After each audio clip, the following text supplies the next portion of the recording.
ನಾನು 2019ರಲ್ಲಿ 1 ವರ್ಷದ ಅವಧಿಗಾಗಿ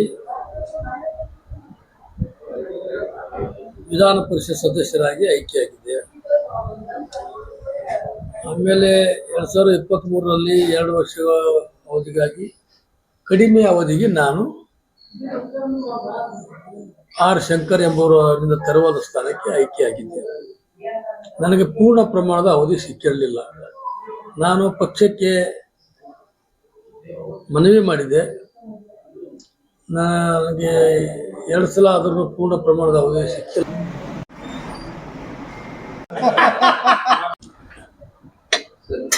ನಾನು 2019ರಲ್ಲಿ 1 ವರ್ಷದ ಅವಧಿಗಾಗಿ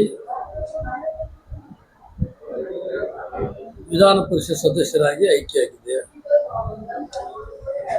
ಆಮೇಲೆ 2023ರಲ್ಲಿ 2 ವರ್ಷಗಳ ಅವಧಿಗಾಗಿ ಕಡಿಮೆ ಅವಧಿಗೆ ನಾನು ಆರ್ ಶಂಕರ್ ಎಂಬುವರಿಂದ ತೆರವಾದ ಸ್ಥಾನಕ್ಕೆ ಆಯ್ಕೆಯಾಗಿದ್ದೆ. ನನಗೆ ಪೂರ್ಣ ಪ್ರಮಾಣದ ಅವಧಿ ಸಿಕ್ಕಿರಲಿಲ್ಲ. ನಾನು ಪಕ್ಷಕ್ಕೆ ಮನವಿ ಮಾಡಿದೆ. ನನಗೆ 2 ಸಲ ಆದರೂ ಪೂರ್ಣ ಪ್ರಮಾಣದ ಅವಧಿ ಸಿಕ್ಕಿಲ್ಲ. ಅವಧಿಗೆ ನಾನು ಆರ್ ಶಂಕರ್ ಎಂಬುವರಿಂದ ತೆರವಾದ ಸ್ಥಾನಕ್ಕೆ ಆಯ್ಕೆಯಾಗಿದ್ದೆ. ನನಗೆ ಪೂರ್ಣ ಪ್ರಮಾಣದ ಅವಧಿ ಸಿಕ್ಕಿರಲಿಲ್ಲ. ನಾನು ಪಕ್ಷಕ್ಕೆ ಮನವಿ ಮಾಡಿದೆ.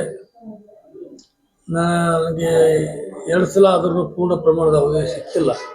ಈ ಸಲ ಪೂರ್ಣ ಪ್ರಮಾಣದ ಅವಧಿಯಾಗಿ ನನಗೆ ಆಯ್ಕೆ ಮಾಡಿರಿ ಅಂಥೇಳಿ ಕಾಂಗ್ರೆಸ್ ಪಕ್ಷದ ವರಿಷ್ಠರಿಗೆ, ಮುಖ್ಯಮಂತ್ರಿ ಆದಿಯಾಗಿ, ಮಾಜಿ ಮುಖ್ಯಮಂತ್ರಿ ಆದಿಯಾಗಿ, ನಮ್ಮ ನಾಡ ದೊರೆ AICC ಅಧ್ಯಕ್ಷ ಮಲ್ಲಿಕಾರ್ಜುನ ಖರ್ಗೆ ಸಾಹೇಬರಿಗೆ, ಸೋನಿಯಾ ಗಾಂಧಿ ಅವರಿಗೆ, ರಾಹುಲ್ ಗಾಂಧಿ ಅವರಿಗೆ ಎಲ್ಲ ಮನವಿ ಮಾಡಿದ್ದೆ.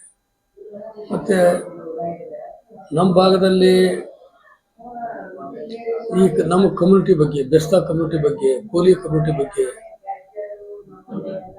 ಪೂರ್ಣ ಪ್ರಮಾಣದ ಮಾಹಿತಿ ನಮ್ಮಲ್ಲಿ ಉಸ್ತುವಾರಿ ಮಂತ್ರಿ ಅಂತ ಪ್ರಿಯಾಂಕ್ ಖರ್ಗೆಜಿಯವರಿಗೆ ಗೊತ್ತಿರೋದರಿಂದ ಅವರು ಕೂಡ ಇವರಿಂದ ಒಳ್ಳೆಯ ಕೆಲಸ ಆಗ್ತವೆ.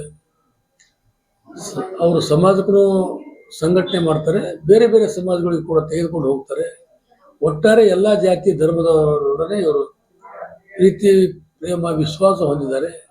ಇವರಿಂದ ಎಲ್ಲ ಸಮಾಜಗಳು ಒಳ್ಳೆಯದಾಗಲಿ ಎಂಬ ಭಾವನೆಯಿಂದ ಅವರು ಕೂಡ, ಮತ್ತು ಶರಣ್ ಪ್ರಕಾಶ್ ಪಾಟೀಲರು, ದರ್ಶನಪುರವರು, ಎಲ್ಲರೂ, ಈಶ್ವರ್ ಖಂಡ್ರೆ ಅವರು, MB ಪಾಟೀಲ್ ಅವರು ಒಕ್ಕಟ್ಟಾಗಿ ನನ್ನ ಬಗ್ಗೆ ಒಳ್ಳೆಯ ಭಾವನೆ ಹೇಳಿದ್ರಿಂದ AICC ಮಟ್ಟದಲ್ಲಿ, KPCC ಮಟ್ಟದಲ್ಲಿ, ಮುಖ್ಯಮಂತ್ರಿಯವರ ಲೆವೆಲ್ದಲ್ಲಿ ಚರ್ಚೆ ಆಗಿ ನನಗೆ ಫೈನಲ್ ಮಾಡಿದ್ರು. ನಾವು ಅತಿ ಹಿಂದುಳಿದ ವರ್ಗ ಸೇರಿದವು. ಕೋಲಿ, ಕಬ್ಬಲಿಗ, ಅಂಬಿಗ, ಬೆಸ್ತ, ಬಾರ್ಕಿ ಎಂಬ ಪದಗಳಿಂದ ನಮ್ಗೆ ಕರೆಯಲ್ಪಡ್ತಾರೆ. ಅದನ್ನು ಕೂಡ ಕೇಂದ್ರಕ್ಕೆ ಪ್ರಸ್ತಾವನೆ ಕಳಿಸ್ಬೇಕಾಗಿದೆ ರಾಜ್ಯ ಸರ್ಕಾರದಿಂದ. ಆಮೇಲೆ ನಮ್ಮ ಜಾತಿಗೆ ಸಂಬಂಧಪಟ್ಟ ಹಾಗೆ ಇನ್ನೂ ಬೇರೆ ಬೇರೆ ಜಾತಿಯವರ ಸಮಸ್ಯೆಗಳು ಕೂಡ ಬೇಕಾದಷ್ಟಿವೆ. ಆ ಜಾತಿಗಳು ಕೂಡ ಯಾರೂ ರೆಪ್ರೆಸೆಂಟೇಟಿವ್ ಇಲ್ಲ. ಅಂಥ ಸಮುದಾಯಗಳು ಕೂಡ ನ್ಯಾಯ ಕೊಡಿಸ್ತಕ್ಕಂಥದ್ದು ಪ್ರಾಮಾಣಿಕವಾಗಿ ಮಾಡಬೇಕಂತೇಳಿ ನಾನು ಆಯ್ಕೆಯಾಗಿದ್ದೀನಿ. ಮುಂದಿನ ದಿನಗಳಲ್ಲಿ ಏನೇ ಸಮಾಜಗಳು, ಹಿಂದುಳಿದ ವರ್ಗದವರಿರ್ಬೋದು, ಅಲ್ಪಸಂಖ್ಯಾತರಿರ್ಬೋದು, ಪರಿಶಿಷ್ಟ ಜಾತಿ, ಪರಿಶಿಷ್ಟ ಪಂಗಡದವ್ರದ್ದು ಏನೇ ಸಮಸ್ಯೆ ಇದ್ದರೂ ಕೂಡ ನಾನು ನಮ್ಮ ಉಸ್ತುವಾರಿ ಮಂತ್ರಿ ಅಂತ ಪ್ರಿಯಾಂಕ್ ಖರ್ಗೆಜಿಯವರ ಮಾರ್ಗದರ್ಶನದಲ್ಲಿ, ಶರಣ್ ಪ್ರಕಾಶ್ ಅವರು, ನಮ್ಮ ಭಾಗದ ಎಲ್ಲ ಶಾಸಕರವರ ಮಾರ್ಗದರ್ಶನದಲ್ಲಿ ಉತ್ತಮವಾದಂಥ ಕೆಲಸ ಮಾಡಿ, ಜಟಿಲ ಸಮಸ್ಯೆಗಳಿದ್ರೆ ಅವು ಪರಿಷತ್ತದಲ್ಲಿ ಅಧಿವೇಶನ ಸಮಯದಲ್ಲಿ ಸರ್ಕಾರದ ಗಮನಕ್ಕೆ ತರ್ತಕ್ಕಂಥ ಕೆಲಸ ನಾನು ಪ್ರಾಮಾಣಿಕವಾಗಿ ಮಾಡ್ತೀನಿ. ಎಲ್ಲರ ಪ್ರೀತಿ ವಿಶ್ವಾಸ ಗಳಿಸಿಕೊಂಡು ಒಂದು ಎಲ್ಲ ಜಾತಿಗಳ ಜನರನ್ನು ಒಂದು ಒಕ್ಕಟ್ಟಾಗಿ ವಿಶ್ವಾಸ ತೆಗೆದುಕೊಂಡು ಮುಂದಿನ 2028ನೇ ಸಾಲಿಗೆ ಪುನಃ ಕಾಂಗ್ರೆಸ್ ಪಕ್ಷ ಅಧಿಕಾರಕ್ಕೆ ಬರೋ ಸಲುವಾಗಿ ಪ್ರಯತ್ನ ಮಾಡ್ತಾರೆ. ಸರ್, ನಾಡಿದ್ದು BK ಹರಿಪ್ರಸಾದ್ ಅವರು KPCC ಪ್ರೆಸಿಡೆಂಟ್ ಆಗಿ, ಅಧ್ಯಕ್ಷರಾಗಿ ಪ್ರಮಾಣ ವಚನ ಸ್ವೀಕಾರ. ಅದ್ರ ಬಗ್ಗೆ ಒಂದು ಹೇಳಿ. ಸೀನಿಯರ್ BK ಹರಿಪ್ರಸಾದ್ ಸಾಹೇಬರು, ನಾವು ಒಂದೇ ಸಲ ಆಯ್ಕೆಯಾಗಿದ್ದೀವಿ. ನಿನ್ನೆ ಚುನಾವಣೆಯಲ್ಲಿ ನಾವು ಇಬ್ಬರು ಗೆಲುವು ಸಾಧಿಸಿದ್ದೀವಿ. ನಮ್ಮೊಡನೆ ಇನ್ನೂ 3 ಜನ ಆಯ್ಕೆಯಾಗಿದ್ದಾರೆ. ಬಿ ಕೆ ಹರಿಪ್ರಸಾದ್ ಅವರು ಅತ್ಯಂತ ಪ್ರಭಾವಿ ನಾಯಕ ಮತ್ತು ಎಲ್ಲ ಸಮಾಜಗಳ ಬಗ್ಗೆ ಕಳಕಳಿ ಉಳ್ಳಂಥವ್ರು, ಹಿಂದುಳಿದ ವರ್ಗಗಳ ಅಗ್ರಗಣ್ಯ ನಾಯಕ. ಅದರಲ್ಲಿಂದೇ ಅವರ ವ್ಯಕ್ತಿತ್ವ, ಘನತೆ, ಗೌರವ ನೋಡಿಕೊಂಡೆ ಶ್ರೀಮತಿ ಸೋನಿಯಾ ಗಾಂಧಿ ಅವರು ಹಿಡಿದು ರಾಜೀವ್ ಗಾಂಧಿ ಹಿಡಿದು ಇಲ್ಲಿಯವರೆಗೂ ರಾಜ್ಯಸಭೆಯಲ್ಲಿ ಕೂಡ 25 ವರ್ಷಗಳ ಕಾಲ ಅವರು ರಾಜ್ಯಸಭಾ ಮೆಂಬರ್ ಆಗಿ ರಾಷ್ಟ್ರ ಮಟ್ಟದಲ್ಲಿ ಕೂಡ ಪಕ್ಷ ಸಂಘಟನೆ ಮಾಡೋದು, ರಾಜ್ಯ ಮಟ್ಟದಲ್ಲಿ ಕೂಡ ಪಕ್ಷ ಸಂಘಟನೆ ಮಾಡೋದು, ಬೇರೆ ಬೇರೆ ರಾಜ್ಯಗಳಿಗೆ ಅಬ್ಸರ್ವರ್ ಆಗಿ ಹೋಗಿ ಅಲ್ಲಿ ಚುನಾವಣೆಯಲ್ಲಿ ಯಶಸ್ವಿಗೊಳಿಸ್ತಕ್ಕಂಥ ಕೆಲಸ ಮಾಡಿದ ಸಲುವಾಗಿ ಈ ರಾಜ್ಯಕ್ಕೂ ಕೂಡ ಅವರು ಅವಶ್ಯಕತೆ ಇದೆ ಎಂಬ ಭಾವನೆಯಿಂದ ಒಬ್ಬ ಹಿಂದುಳಿದ ವರ್ಗದವರ ಇವರಿಂದ ಹಿಂದುಳಿದ ವರ್ಗದವರು ಸಂಘಟನೆ ಮಾಡೋ ಶಕ್ತಿ ಬರ್ತದೆ, ಮತ್ತು ಇವರು ಎಲ್ಲ ಜಾತಿ ಧರ್ಮದ ತೆಗೆದುಕೊಂಡು ಹೋಗ್ತಕ್ಕಂಥ ಶಕ್ತಿ ಇದೆ ಅಂತೇಳಿ AICC ಅವರು ಮನಗಂಡು ಅವರಿಗೆ KPCC ಅಧ್ಯಕ್ಷ ಸ್ಥಾನ ಕೊಟ್ಟಿದ್ದಾರೆ. ನಾಳೆ ನಡೀತಕ್ಕಂಥ ಕಾರ್ಯಕ್ರಮ ಅತ್ಯಂತ ಅರ್ಥಪೂರ್ಣವಾದಂಥ ಇತಿಹಾಸ ನಿರ್ಮಾಣ ಆಗ್ತಕ್ಕಂಥ ಕಾರ್ಯಕ್ರಮ ಆಗ್ತದೆ.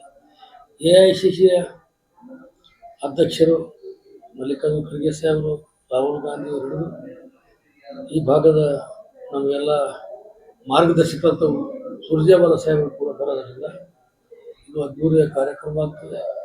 ಈ ಕಾರ್ಯಕ್ರಮ ಯಶಸ್ವಿ ಆದಮೇಲೆ ರಾಜ್ಯ ಮಟ್ಟದಲ್ಲಿ ಎಲ್ಲ ಜಿಲ್ಲೆಗಳವರು ಭೇಟಿ ಕೊಟ್ಟು ಎಲ್ಲ ಸಮಾಜಗಳ ವಿಶ್ವಾಸ ಸೇರಿಕೊಂಡು ಹರಿದು ಹೋದಂಥ ಸಮಾಜಗಳು ಕೂಡ ಒಕ್ಕಟ್ಟು ಮಾಡಿ ಸಮಾಜ ನಿರ್ಮಾಣ ಮಾಡ್ತಕ್ಕಂಥ ಸರ್ವರಿಗೆ ಸಮಪಾಲು ಸಮಬಾಳು ಎಂಬ ಬಸವಣ್ಣ ತತ್ವ ಸಿದ್ಧಾಂತ ಅಡಿಯಲ್ಲಿ ಕೆಲಸ ಮಾಡ್ತಕ್ಕಂಥ ನಿರ್ಧಾರ ಮಾಡಿದ್ದಾರೆ.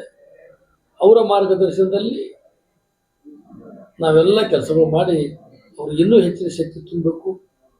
ನಮ್ಮ ಜನಪ್ರಿಯ ಮುಖ್ಯಮಂತ್ರಿ ಅಂತ DK ಶಿವಕುಮಾರ್ ಅವರಿಗೆ ಮತ್ತು ಮಾಜಿ ಮುಖ್ಯಮಂತ್ರಿ ಸಿದ್ದರಾಮಯ್ಯ ಅವರ ಮಾರ್ಗದರ್ಶನ, ಇನ್ನಿತರ ಎಲ್ಲ ರಾಜಕಾರಣಿಗಳ ಪ್ರೀತಿ ವಿಶ್ವಾಸವನ್ನು ಗಳಿಸಿ ರಾಜ್ಯ ಮಟ್ಟದಲ್ಲಿ ಪುನಃ 2028ಕ್ಕೆ ಎಲ್ಲ 5 ಗ್ಯಾರಂಟಿಗಳು ಕೂಡ ಜನರಿಗೆ ಮನವರಿಕೆ ಮಾಡಿ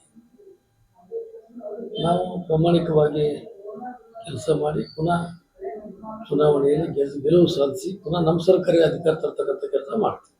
ಓಕೆ.